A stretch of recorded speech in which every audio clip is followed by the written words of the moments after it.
All right, we're live. We live? We're back, everyone, with another episode this week. We have our good friend, Mr. Pepe G. Yo, yo, yo. He's one of, we haven't known each other for that long, but he's, I guess, deep house, deep tech would be like a good what do people call like that genre?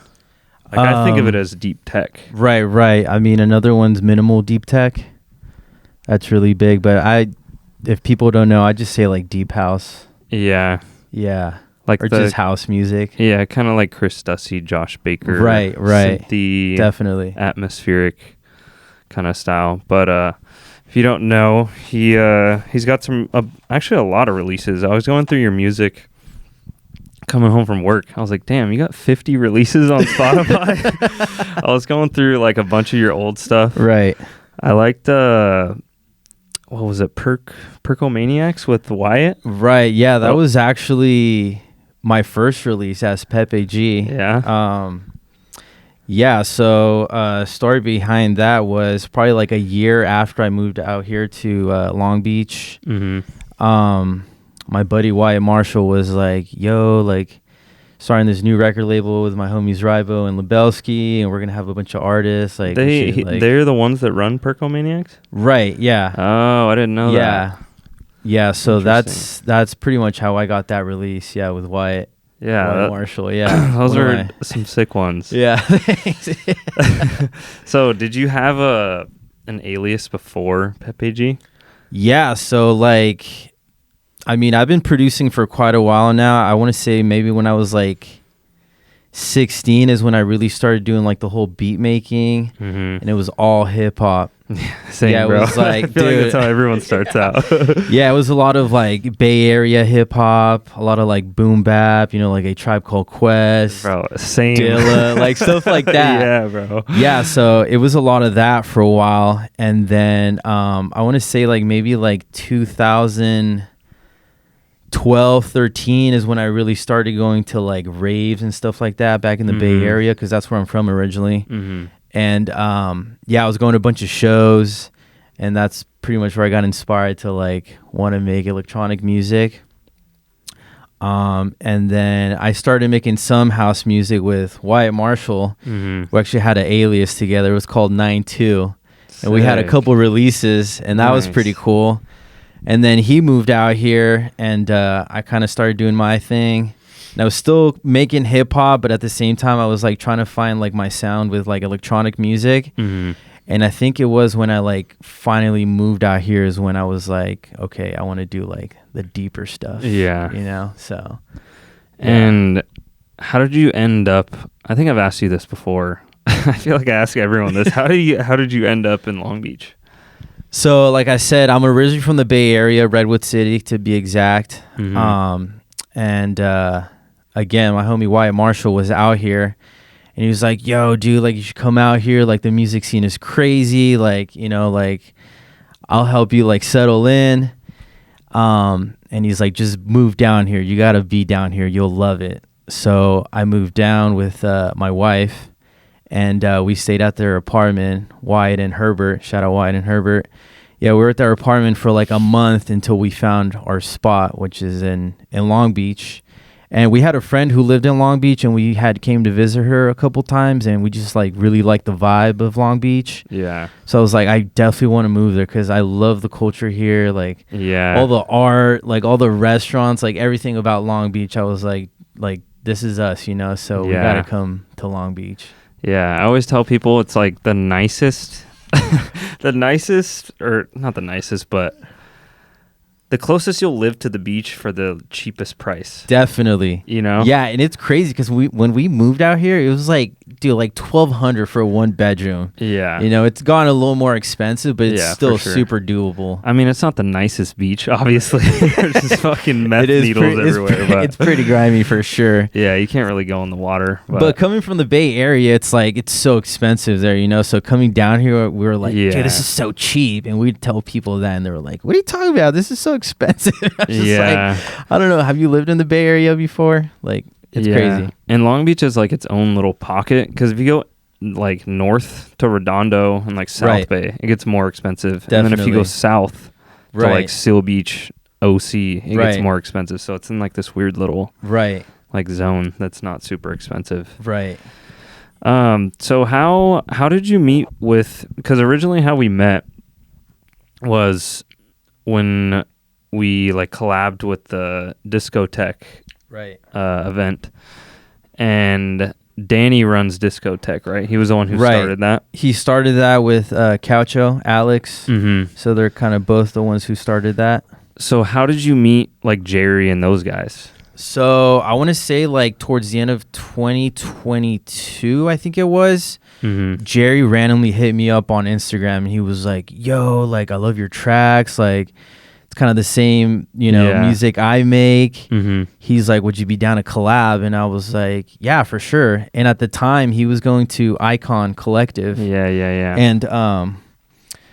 And he's like, yeah, let's set up like a studio session. I was like, I'm down for sure. So I met up with him. We made some music, and then he invited me out to San Bernardino to hang out with him. And he invited Danny. Yeah. And that's how he introduced me to Danny. And slowly I started going to their shows. Mm-hmm. And I want to say like maybe over a year ago, Danny was like, hey, dude, like I appreciate you coming out to our shows. Like you're really cool. Like, would you be down to be part of the team? And I was like, yeah, absolutely. That'd be great. Like, why not? So for those that don't know, Discotheque Gatherings is pretty much like a party that's started in San Bernardino, and they have these parties all over like the Inland Empire, sometimes in LA. So when I started hanging out with them, my idea was like, hey, why don't we bring your parties to Long Beach? And they're like, yeah, for sure. Find us a venue. And that's so this was not that long ago. No, it wasn't. I'm telling you, it's like a year ago. Damn. And that's when I like sent an email out to K Raw, and then Dude, Bradley, this is blowing my mind, dude. right now. And then Bradley hit me up and was like, "Yo, I got your email. Like, would be dope to set something up. Like, I got this guy Ian who has these parties." And I was like, "Okay, that'd be cool." Yeah. And then I think like he like put us together in like a group chat or something. Yeah, that's that's crazy, bro. That's crazy. I did not know that. I didn't know the backstory to that whole thing. Yeah. It just seemed like you guys just seem like you have known each other forever. I know, it really feels like that, honestly. But I think in the music just space, you just meet people so organically like that, and you just like hit it off instantly. Right. Because you've met Brando, right? Oh yeah, cool dude, Bro. Shout out Brando. Yeah, solid cat. Everyone thinks that him and I have like grew up together and have known each other forever. I've probably known Brando for 6 months, maybe. That's crazy. I swear. And how I met him, I've told the story before. When I was selling my decks to get CDJs. Right. And he just pulled up to my house in like Audi, I forget which model it is, but on airbags. Oh, the wagon he has? The wagon that he has. Oh my God, this guy's sick. So that's how I met him, and then it just organically we became friends after that. And he did the same thing that you did. Yeah. He like asked me, because I didn't know his whole backstory before we started hanging out, and he just started going to all the events, and then eventually he just started helping me with all the town hall stuff. That's really cool. Well, he's a really good DJ. I mean, insane. Yeah, bro. like he's more on like the deep house, like super classic. Yeah, classic, like old school, Yeah, he was telling me this I recorded a podcast with Brando before this, but he was saying that, I forget which song it was. It was some Britney Spears song or something, and it was some famous song. I think it was an Outkast song. Mm-hmm. And his dad has been playing vinyl forever, since his entire childhood. That's really cool. And he had heard this like remix of the song from his dad on vinyl. And he heard that remix before he heard the actual song. So when he heard the actual song, he thought that was a remix of the song from this vinyl flip that his dad had on vinyl. Yeah. That's OG for sure. Yeah, but That's really cool. all we were talking about Jerry overworked. Yeah. How he went to Icon. Did you do anything like that as far as classic? Not really. I mean, like schooling. back in the day, I did take a class because when I first started producing, I was on Reason. Mm-hmm. I was a Reason baby. And dude, yeah, I bought Reason 4, like, dude, it was like 2000 and like maybe like 9 or something, like a while ago. And I took a class on that, but it wasn't anything too crazy. But honestly, I've been learning everything kind of like on my own. I watch a lot of YouTube videos. I call it YouTube Academy. And I just take a bunch of notes. I just like peep game, honestly. And then I talk to a bunch of producer friends as well. Yeah. So I kind of just like observe, you know? Yeah. I think you have to do it strategically, I think, with definitely using YouTube like that, because you can get down a rabbit hole where you're just constantly watching YouTube videos but not really absorbing any of it. Right. I think the best way is to kind of fiddle around in Ableton and then get to a point where you're like, how do I do this? And then you look up the specific thing instead of just watching a bunch of random stuff. Yeah, and that's kind of how I started, honestly. It was hard to transition from Reason to Ableton because it's like learning a whole new DAW, you know? It's kind of like, I don't know, should I really do it? But I'm glad I did it because Ableton is like super friendly, really cool plugins, a lot of cool effects on there, and it's like Apple has, what's Logic? Logic is Apple, but Ableton is like the Apple of all the DAWs. I feel like it's so user friendly. It's the GOAT. They're always updating it. Yeah, like every few months they're like, because I follow the Ableton Instagram page. Right. They're always posting like updates. I'm like, dude, you guys need to chill. Like I haven't even gone through all the other updates. I haven't even update. I'm on Ableton 11. Like the newest one's like 12 point. I don't even know, but yeah, I'm still on 11 too. They need to like slow the releases down. Right. But Ableton is. I think the reason why I switched to Ableton also is because there were so many YouTube tutorials with house music specifically. Everyone is on Ableton. Yeah. So I was on FL trying to like learn how to make house and wait, like Fruity Loops? FL Studios? Yeah. That's dope. Yeah. So I was on FL and then once I like started getting into producing more, everything was on Ableton. And I just had to pull the trigger and finally buy it. And FL was fine, but there's just so many little things, like even side chaining was annoying on FL. Like Ableton, it's like 2 buttons and it's side chained. Like FL, you had to do this like 15 other steps to just side chain. I've never used FL Studio, so yeah, it's better for hip hop. I feel pretty much every hip hop producer is on FL. You know, Chris Stussey's on FL. I know, that's crazy. I know. Do you know who Drew Daps is? Yeah. Yeah, he's on.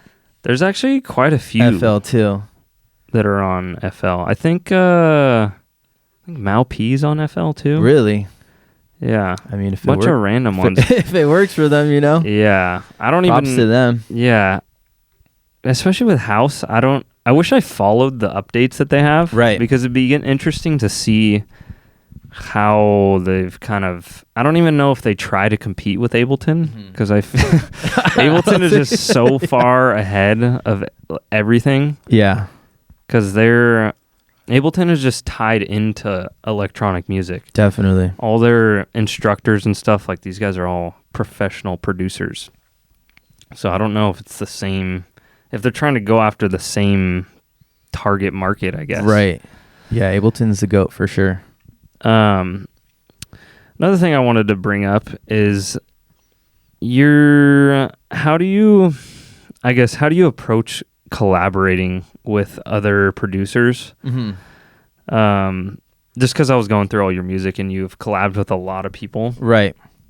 What I guess is is it always you're in the same studio or is some of it more remote?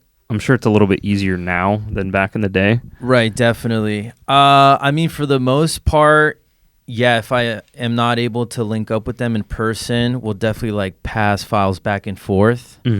I do that with Jerry a lot. Overworked. And then I'm trying to think who else I've worked with like that.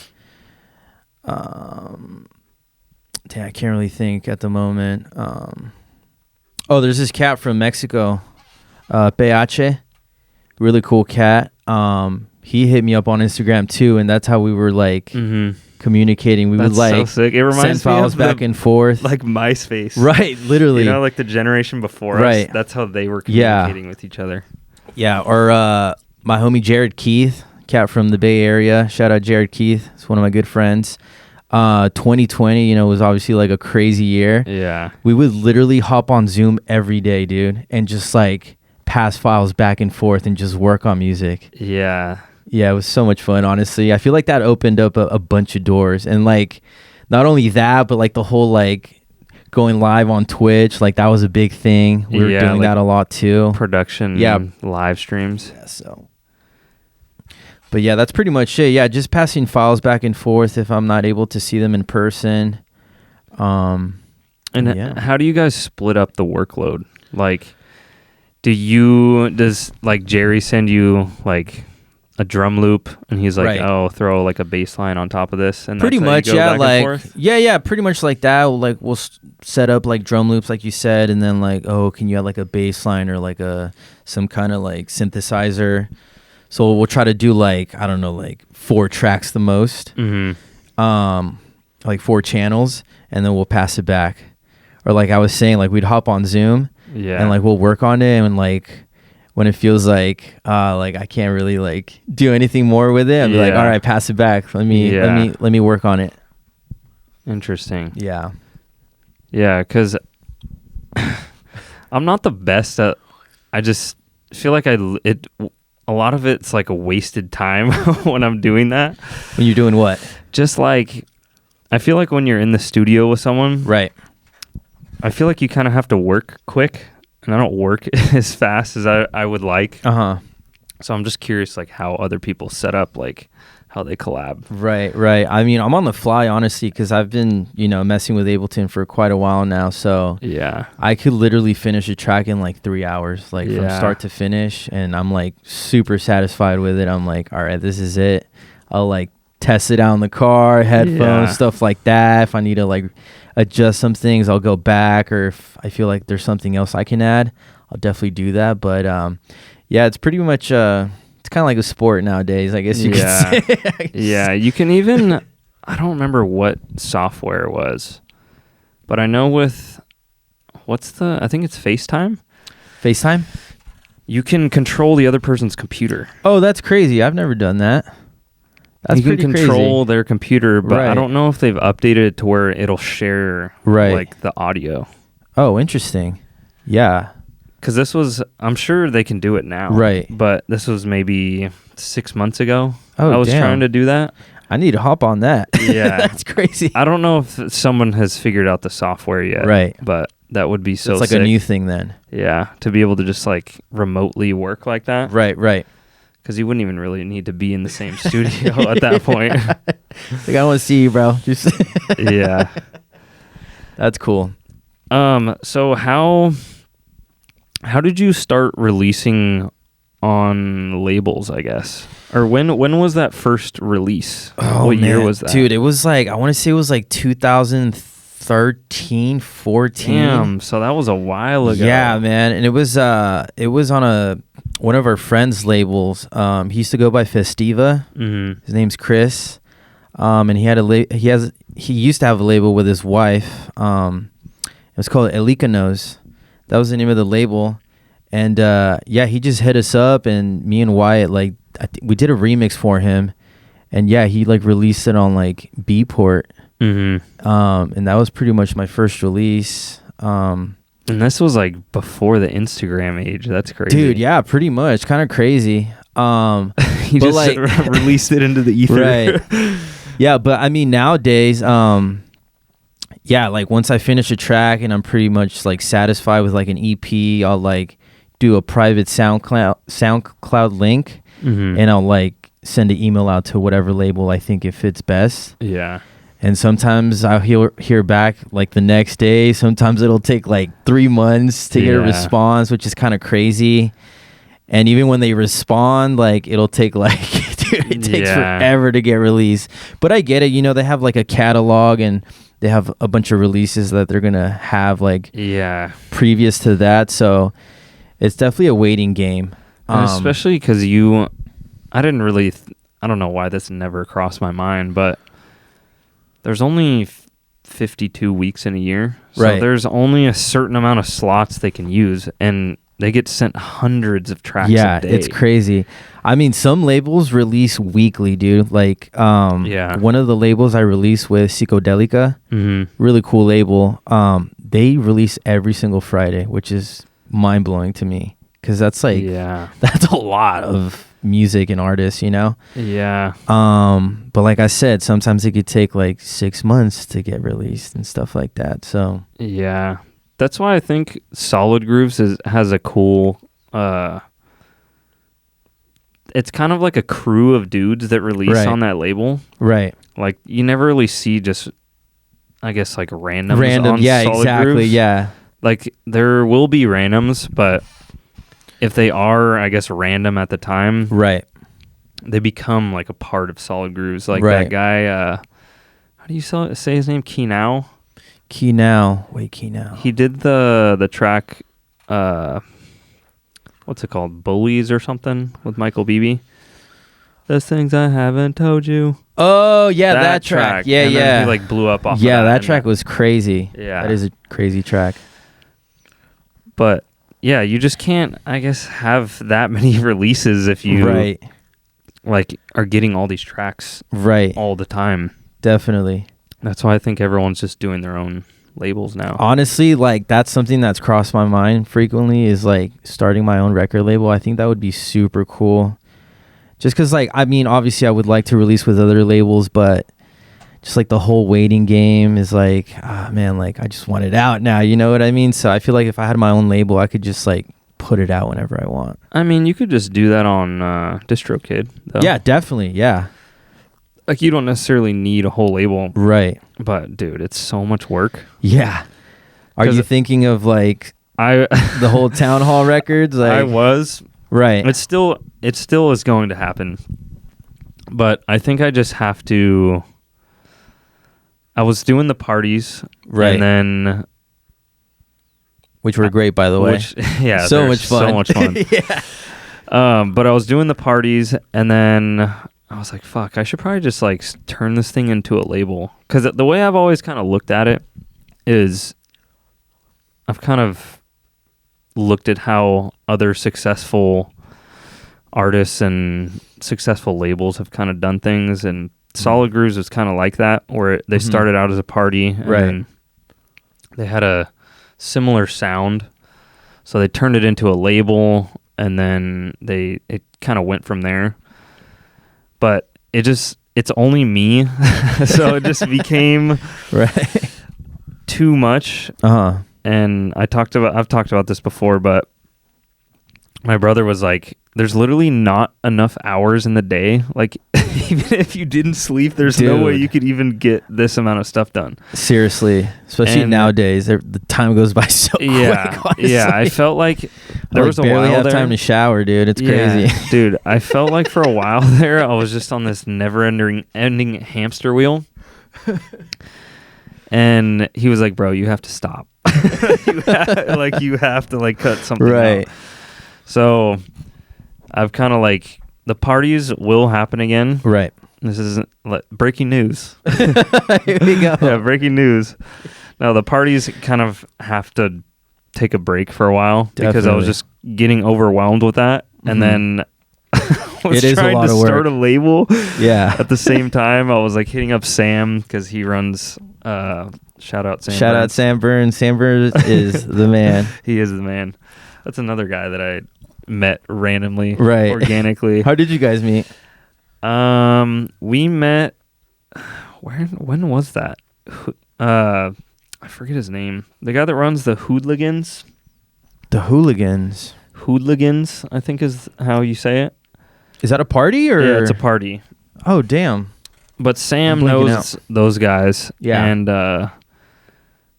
I think they hit me up to play. I think Yeah. at first they hit me up. Brad had connected us because he wanted us to do a collab. Mm-hmm. And I was just like kind of on a break at that point. Yeah. So I was like, nah, I don't really like, I wasn't trying to haul my fucking speakers and everything. So I was like, I'm down to play the party, but I don't want to like do all the back end work. Right. He was like, yeah, that's cool. So I went and played the party, and Sam was just, oh no, Sam was playing on the same, yeah, he played right before me. And then I think he played like some Basil Darwish. Mm-hmm. And then, or maybe I played some Basil Right. Darwish song. And we just started like chatting after like Right. I hopped off. He was like, oh, like I like the stuff you were playing. And then we just like kind of hit it off. That's and then dope. he was like, oh yeah, I have a label, which these Pepe and Overworked have signed some tracks too. Yeah. But it just kind of organically. I'm due for EP. I gotta send Sam some stuff, honestly. So if you're watching this, Sam, I'm sorry. I know he's like, bro, when you gonna send me some stuff? I'm like, I know, dude, I know. But Yeah. Sam is the man. Yeah, he hit me up to send him some stuff, but I was just like too in my head at the time. Right. I was like, bro, Get on it. Yeah. He was like, I have a spot on the label. I'm like, bro, I'm just having trouble here. I get it, man. I get it. But no, yeah, I wanted to do the whole label thing, so I hit Sam up and was asking him how he does it. Mm-hmm. But I just didn't realize how much work it kind of took. Yeah. And I think for me, I'm always going to be like the head of everything. Right. So I think I have to just focus on my music stuff and kind of get like a flow of music like coming out and get a feel for just like promoting my own stuff right before I bring other people into this chaos. You know? So that's why I kind of have put everything else on hold. Right.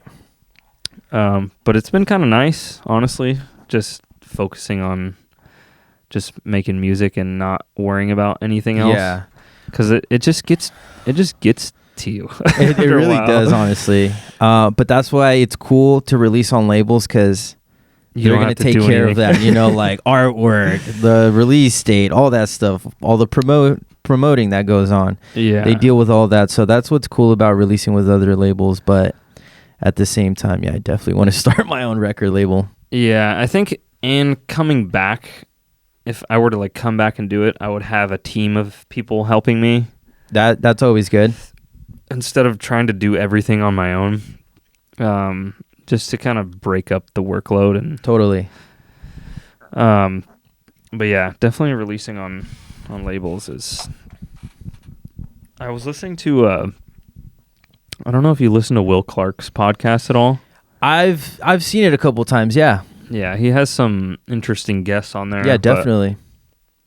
He was talking to Chris Dussey in this episode. Mm-hmm. I forget how long ago this was, but he was kind of saying, like, it's almost better to get some releases out on a label and just kind of use those connections to kind of establish yourself before you start a label, which made sense. Right. And after kind of hearing that, I think it makes more sense to it does, wait a little bit. Because when I do it, I want it to be right the right way, you know? Totally. I don't want to just like half-ass it. Right, and it's also going to get you out there, you know? Because obviously these labels are going to have a really good following. Yeah. And people are going to start noticing you. You're going to start getting more followers, for example. So that's always nice. Yeah. I feel like every time I have a release, I get like 20 new followers, which is pretty cool, you know? Yeah. Not saying it's a lot, but it's like something, you know? Yeah. Yeah. Everything's based on your socials now. Yeah, I know. It's crazy, man. The world we live in, it's like you got to make videos weekly if possible. You know, you got to just go out there and do cringy things sometimes if you have to, you know? It's pretty crazy. Yeah. It's just a part of it now, unfortunately. Yeah. But I've said this a million times. You kind of have to find your niche, which Definitely. is kind of why I wanted to start the podcast. Yeah.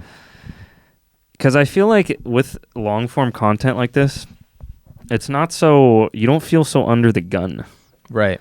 You know, you can kind of just, it's more like casual content. A lot of the like TikTok and shit you see online, it just feels so forced to me. It does. It really does. You know? And I don't know how relatable that is. Sure, it gets pushed into the algorithm. Right. Yeah, I don't even have TikTok, honestly. Like, I just deleted my TikTok dude, today. I just like, I'm always stuck on Instagram, and it's like, I feel like I'm so like drawn into like what everyone else is doing that I'm not really focusing on myself. And that's a problem for sure. Yeah, that's so for sure. I definitely need to chill on Instagram because I'm like just Yeah, scrolling, just like what is this scrolling. person doing, or what are these parties looking like? And it's like take a step back, like focus on yourself, So yeah, and I think it's hard though. It is hard, but I've been watching these like sports interviews with these guys, like Michael Jordan and just like any of these top level athletes, and these guys all do not pay attention to what anybody else is doing. Right. Like all they do is just put in the work themselves, and then just do themselves. Yeah. Yeah. It's crazy. Because like there's so much noise nowadays. It's hard to not. I've been bad lately with my phone, and just because you're forced. I think that's also why I feel so much better not doing the shows and events and dealing with trying to start a label, and just because you have to post all the time, and then if you're posting all the time, you're like seeing the likes, and then you're seeing when you aren't posting, you're on the app, so you get just distracted. And exactly, like it pulls you back onto the app. It really does. So you're just constantly seeing stuff. Yeah. But you have to be on social media. I don't know. It's hard to find. So hard. It's hard to find a balance of. You really should just post it and just exit the app. Right. I mean, that'd be nice. But you can't. I've done it a million times. Right. Like tried to schedule posts and they fucking flop every time. I don't know what it is. They've said, scheduling your post doesn't affect your engagement, but every time I've scheduled a post. Because if it was up to me, I would schedule out like 6 months worth of posts. Right, just damn. let it go. I mean, through the app, it shows you like what time like your following is like most watching on Instagram.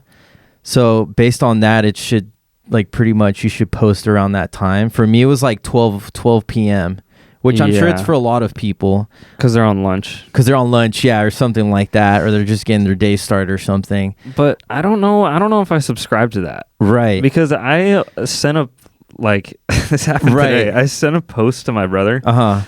And it was for like a motocross race that's for this weekend. And I sent it to him because it's been like, they got rained out this past weekend. And then it was a post of them talking about the rain. I'm like, oh, rain again this weekend?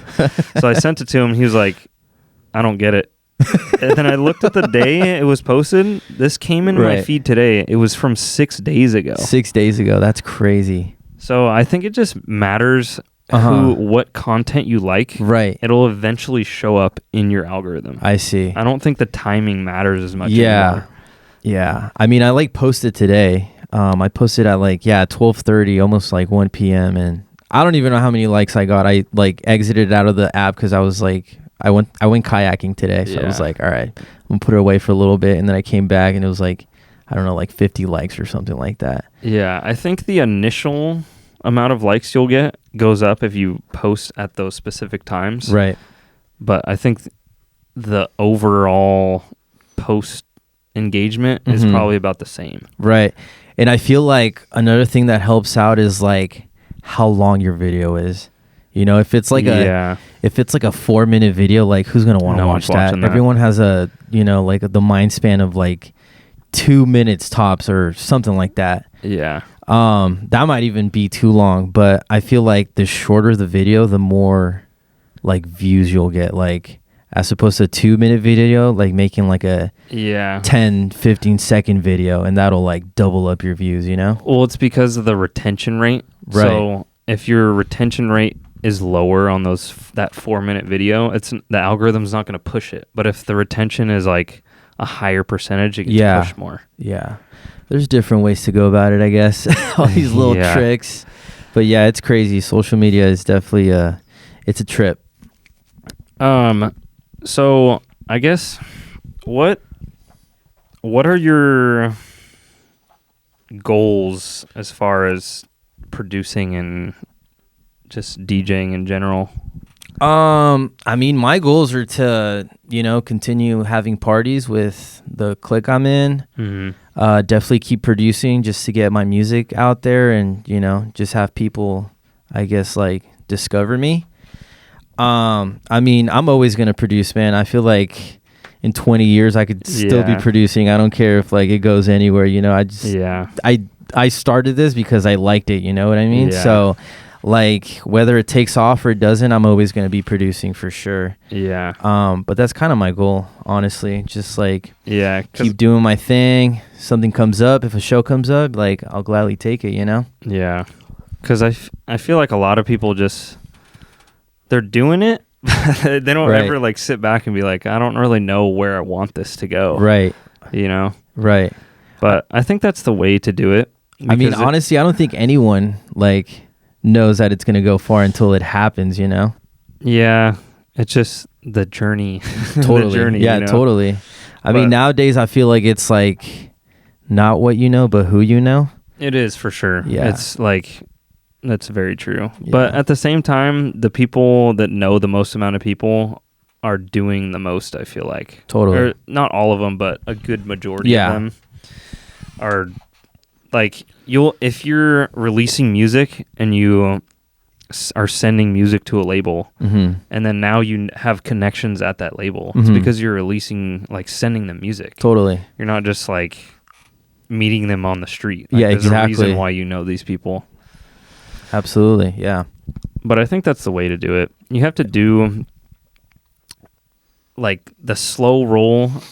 You're gonna last a lot longer. Definitely. Because like if you sent some track that blew up, like the track blew up, but you have 200 other tracks sitting on your hard drive, like ready to send out. Exactly.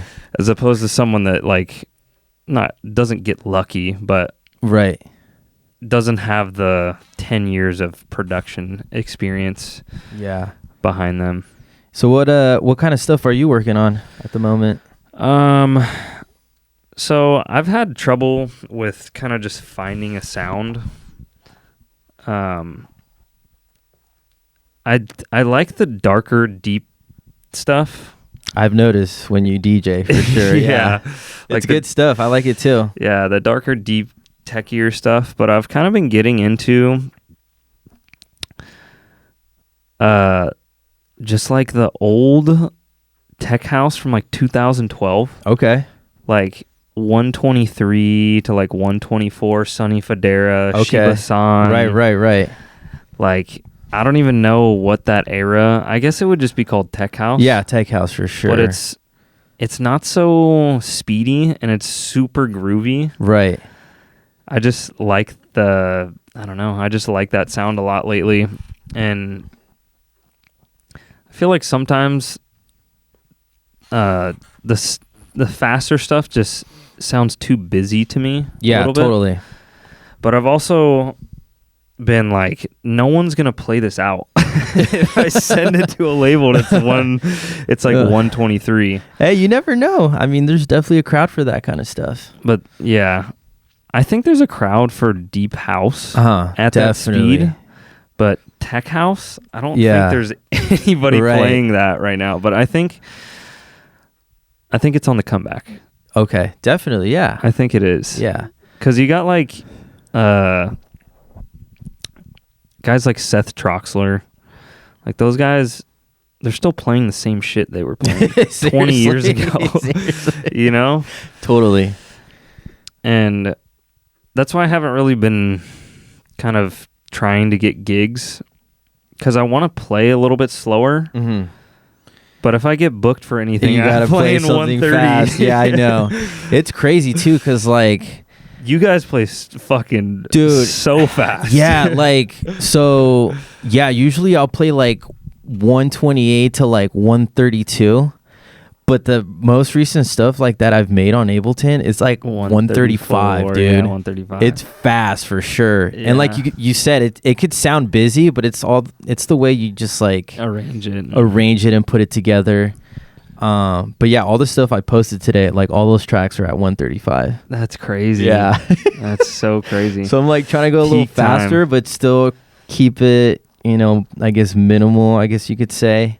But did you when did you start DJing?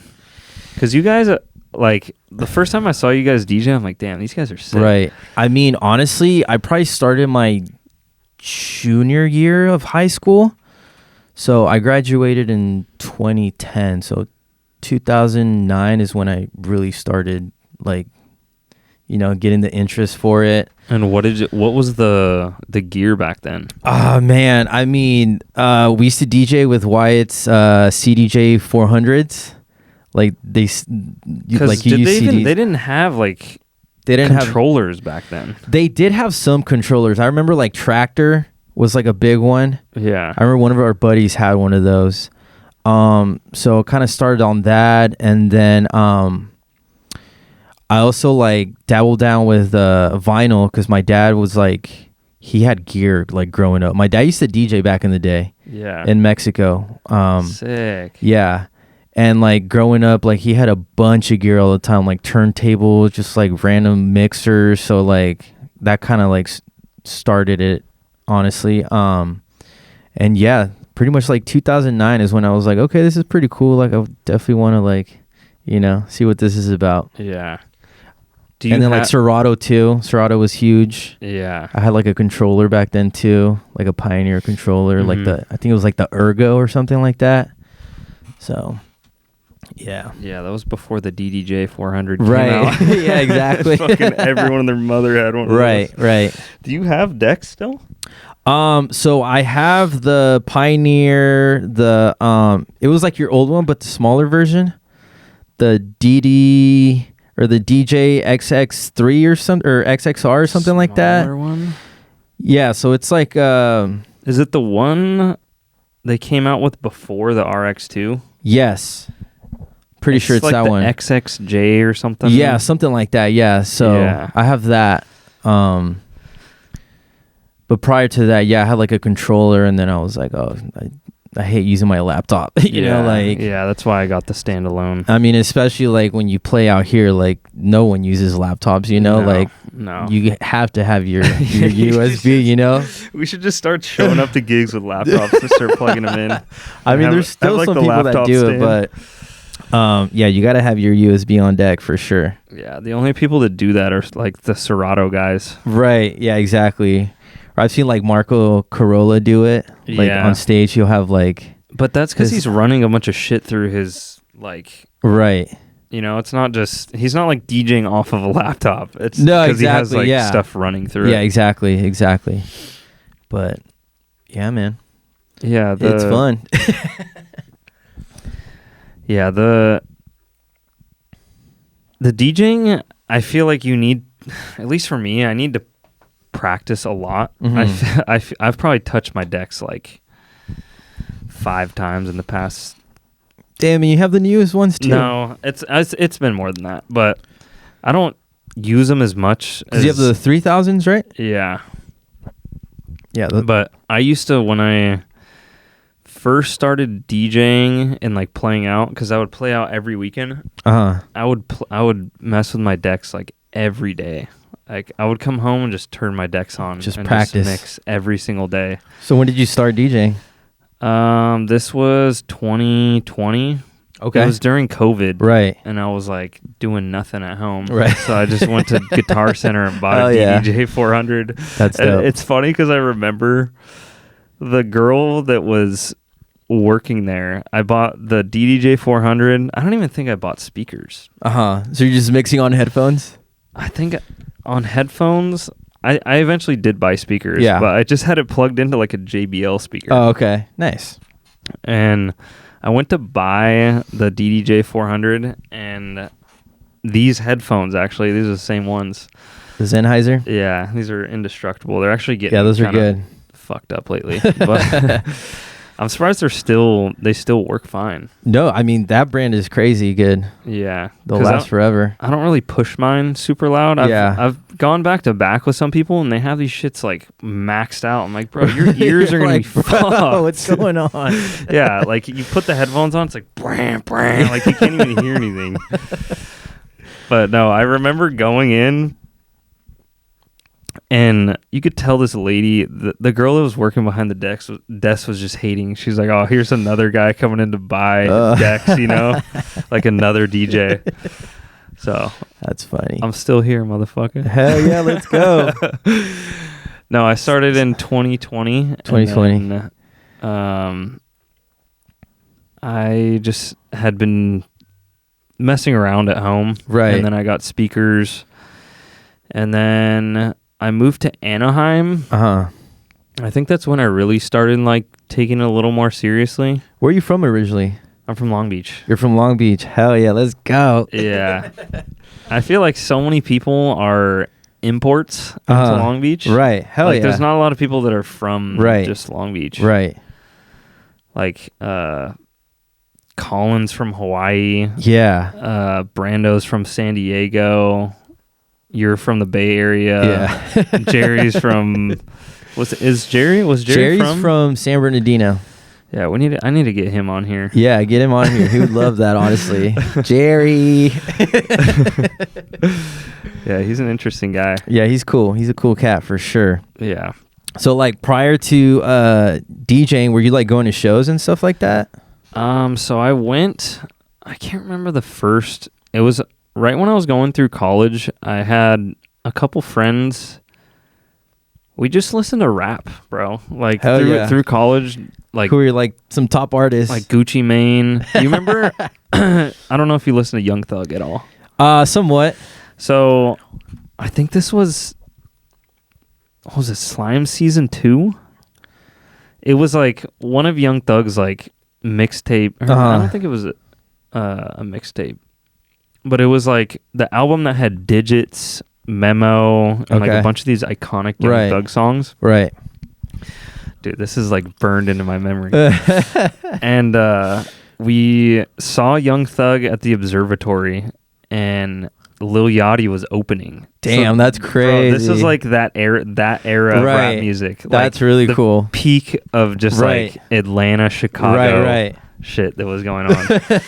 And we saw them at the Observatory and we're just like in the crowd when this like he was touring off of that album, bro. He played every single like banger song that he has.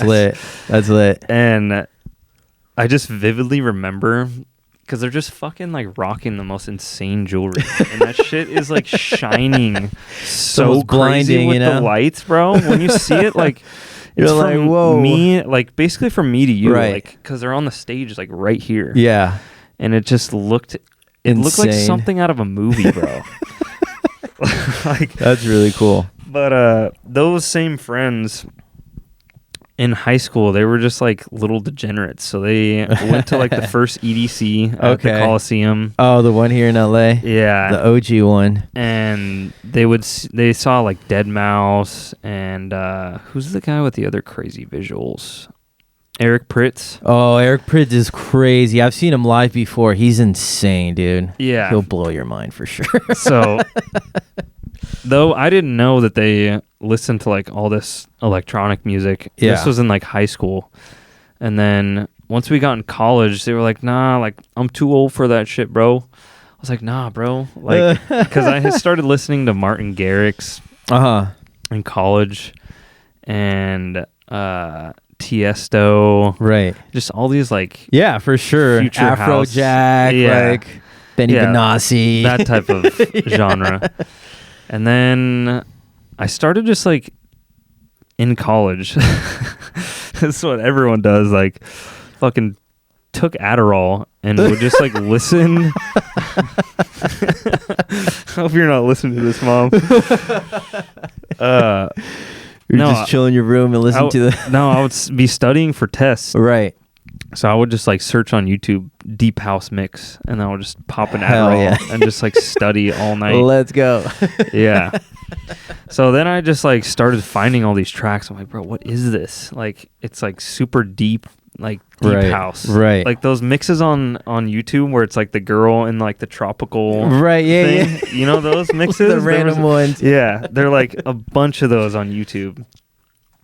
And so I started listening to a little more deep house stuff. And then Zoo, there's this one song by Zoo that's on the same album as the Cocaine Model or whatever. Right. I forget the name of the song. That album was crazy. But yeah, once I got to that point, I was like, dude, let's go. I want to go see like an electronic artist. Yeah. So we ended up seeing Gareth Emery at That's so cool. at the Academy, That's dope. and took Molly for the first time. And I was like, dude, this shit is so sick. A whole new world. Yeah, literally. So after that, we were going to shows like every single weekend for like a while. And then I don't even remember what year this was because my brain was so fried from taking Molly. No, just kidding.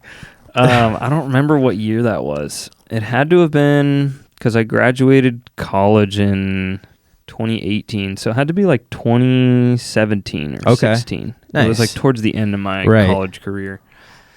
And then yeah, I just started going to shows, and then one of my other friends, he was like, "Oh, we should go to a festival." I was like, "Dude, I'm so down." What was your first one? It was Escape Oh, snap. Escape 2018. Damn. Okay. Yeah. And then I went to EDC that same, it would have been 19. Okay. I think it was the year before COVID Okay. was the first EDC that I went to. How did you like EDC? EDC was sick. It was wild, huh? EDC was crazy. Well, you know what's funny is the people I was supposed to go with ended up canceling because it was my buddy and his girlfriend were supposed to go, and they broke up. He was like, dude, I can't go. So I was like, fuck this, I'm still going. Wait, so you went bolo? So I went solo bolo. Damn, savage. But it wasn't fully solo because I had a friend that was, it was him, his girlfriend at the time, who's he's now married to, and then one of his friends, and they were staying at, what was that hotel? Circus? And I was staying at the Golden Nugget, and they're like right across the street, basically. So I was like, all right, I'm down. So I like hitched a ride with them every day, and they're like bass heads.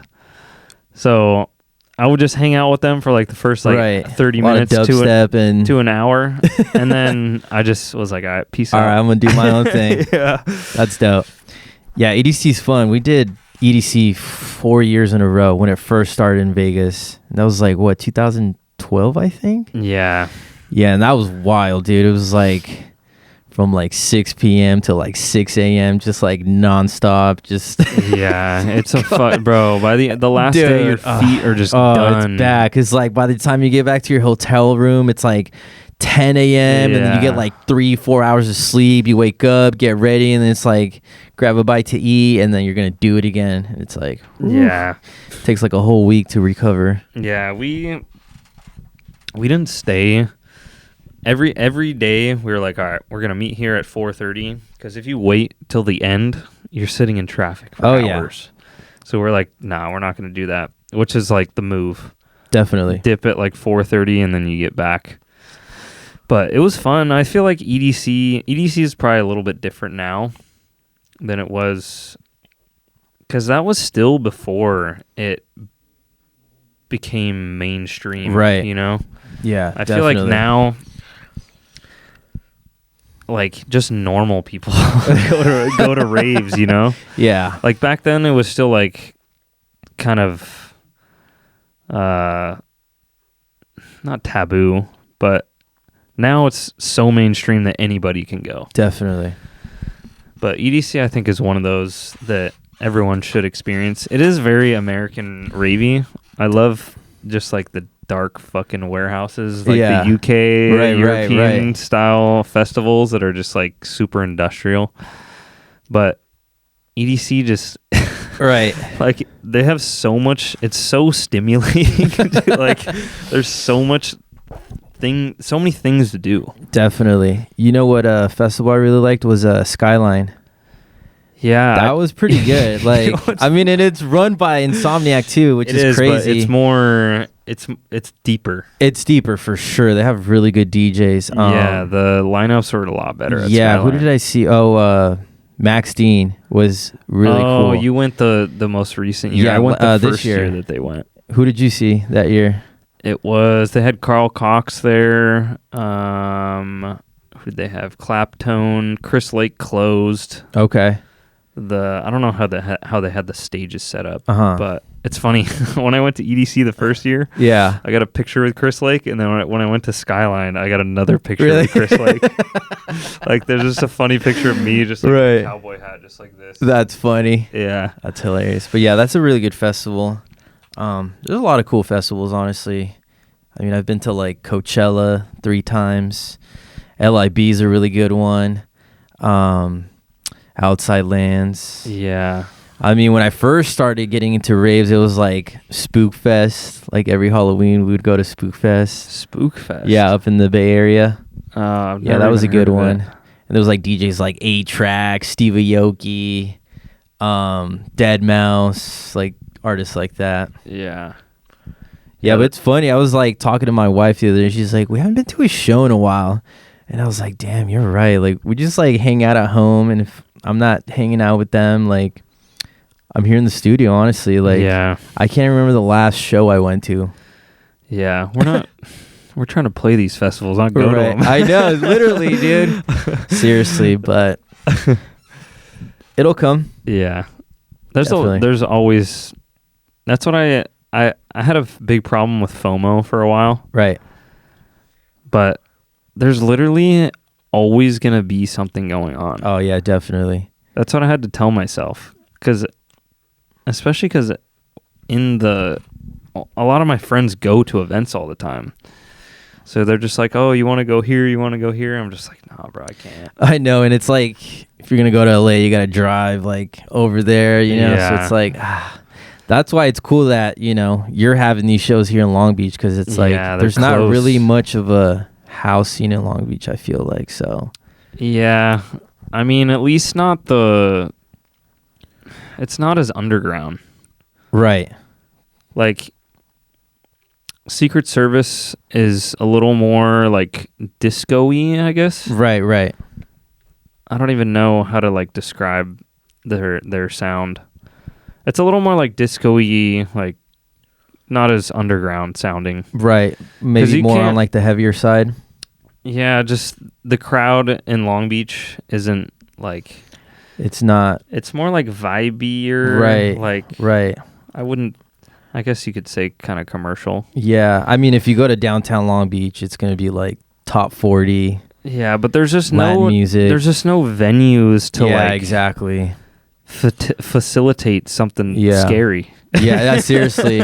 Like in downtown LA, you're going to these Right, like you're go- super sketchy warehouses. For real, Like- there's like zombies walking around. You just never know what's gonna happen. Yeah, have you been to any like underground stuff in other cities outside of LA? I mean, San Bernardino for sure. They have warehouses. They and have stuff. warehouses. I feel like that's even more sketchy than LA.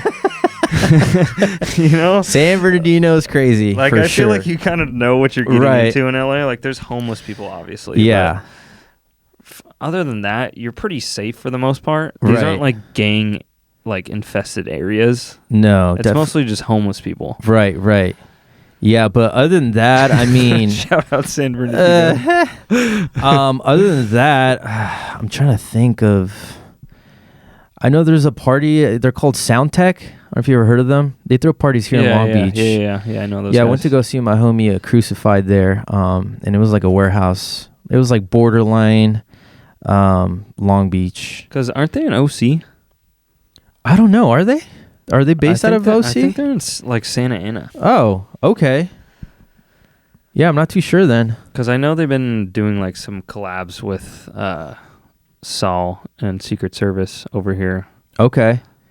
But isn't that warehouse is like kind of by the 710, isn't it? I believe so, yeah. Yeah. Yeah. Yeah. If you're going to play super underground stuff, I feel like it's got to be in the right environment. Yeah, totally. Because I don't know, not only that, but those kind of parties go till like 6 a.m., you know? Yeah, you can't play that kind of stuff at 10 p.m. That's one thing Exactly. that sucks, though. Right. Is I've kind of struggled with this with Uh-huh. just booking the parties. Yeah. It's like, nobody fucking shows up at 10. Exactly, Like 10 is yeah. when people start rolling in. Right. So like maybe by 11:30 is Right. when it's like pretty much at capacity. Definitely. So then it's 11:30, 12. It only goes till 1:30, Right. 1:45. So you really only have like 2 hours of So yeah, exactly. time. Yeah, it's so crazy. Me and Jerry played at Underwear, and our set was from 4 a.m. to 5 a.m. yeah, we were the last I ones to remember that, play. Do you remember? remember? Oh yeah, you showed up because who spun? I think- Colin, right? Yeah, Colin was Colin playing. spun earlier. But I was like, dude, is there gonna be anyone there? And There was actually a decent crowd. There was a decent crowd. Yeah, I was like, okay, this is kind of cool. It was a pretty cool gig, honestly. Yeah. But yeah, that was wild. Yeah, I remember texting you. I was like, all right, I told Colin, I was like, let's wait for them to get here. I want to say what's up before Hell they yeah. hop on. Thank you. And but Underwear is it's funny. It makes you laugh every time Right. because they'll book like you guys, and then they'll book like melodic techno Right. Yeah. before Totally. you. Yeah, it was funny because, like, yeah, exactly. The guy who spun before us, like, he was playing some crazy ass Bro. techno. It was like Bro. 140 BPM, just like dum dum dum. It was just Yeah. like, bro, like we're Yeah, about like- to bring it down. Like, Yeah, like the most how's commercial the crowd techno. gonna react to this? But yeah, we made it work, honestly. Yeah, I feel like when it's like that though, you kind of just have to like. Did you guys mix in? So he brought it back down. Oh, okay. Yeah, Okay, to like luckily. 135 or something like that, Okay. which is, I was like, all right, this is cool. We could do this for sure. Yeah, yeah. I've always said that. I just think it's funny that they book like Yeah, it's all over the place. definitely. That's why when I went with Colin, I was like, bro, what the fuck are you gonna play? Because Colin plays like, Right. He plays some really good music, honestly. dude. Yeah. I fucking love Colin as Yeah, he's as a human and as a DJ. Yeah, he throws down. He's that's another guy. You've been DJing for a good while, but like the other Ian and Colin have only been DJing since like 2020. That's crazy. Like Ian's Colin- really solid too. Like he gets Yeah. down on vinyl. Props to him. Yeah, I thought he had been playing vinyl for like a while, Right. but he basically started playing vinyl in like 2020. That's crazy. I mean, that shows a lot, you know? yeah, but Dedication. they play a lot. He's constantly playing, yeah. Yeah, and Like, dude, what's the formula? I even told him, I was like, dude, you gotta like pull back on the gigs a little bit Right. because you're just gonna be stuck playing these same bar gigs. Right. Like, just pull back on the bar gigs and try and get like he has the brand, and like especially being a vinyl DJ like that, Yeah. you just have more like connections because like the vinyl guys stick together, Mm-hmm. you know. Totally. Yeah. Like, because if you play vinyl and you're good at playing vinyl, like you can hit up these vinyl collectives and Definitely. these wine bars, and it's very easy to connect that way when you play vinyl because Mhm. there's not very many people that do There it. is. So it's kind of like a small crew. Right. But yeah, it's just It's the way it is. yeah. Unfortunately, No, but nowadays. props to all those guys, honestly. Yeah, yeah. Did you see Colin moved back to Hawaii? I did see his post. I was Yeah. like, damn, that's a bummer. I honestly wish I would have like reached out to him to hang out a little bit more because he's so cool. Yeah. Honestly. Yeah, I love Colin. I think the last time I saw him was the last show at K Sarah. Yeah. And we had a really good conversation just about like music and stuff. So I was like, damn, Yeah. I shit this guy up and I never got the chance. So sorry, dude. Yeah, I think he told me something about that he might be moving back, but me and Brando went and saw him play in OC the other weekend. Was it like his going away party? Or? Nah, No. I don't think no, it wasn't. It wasn't. But yeah, we've done like an hour and a little over an hour. Okay, nice. We can wrap this one up. Okay, for sure. I try to keep them around an hour, right? Just because you and I both know people's attention spans aren't. Definitely. No, well, that was fun, man. Thanks for having me. I really appreciate it. Where can people find your music and just plug yourself? On social at Pepe G Music. You can find me on Spotify, TrackSource, Beatport, MySpace. No, I'm just kidding. Not MySpace. But yeah, literally everywhere. Just Pepe G, yeah. So check me out. I got some cool stuff coming. I got a release coming out next month, so be on the lookout for that. And yeah, I got some cool things in the works. All right, dude. Thanks for coming on. Thank you, man. Absolutely. Thanks for having me, man. See y'all next week. Peace out, everyone.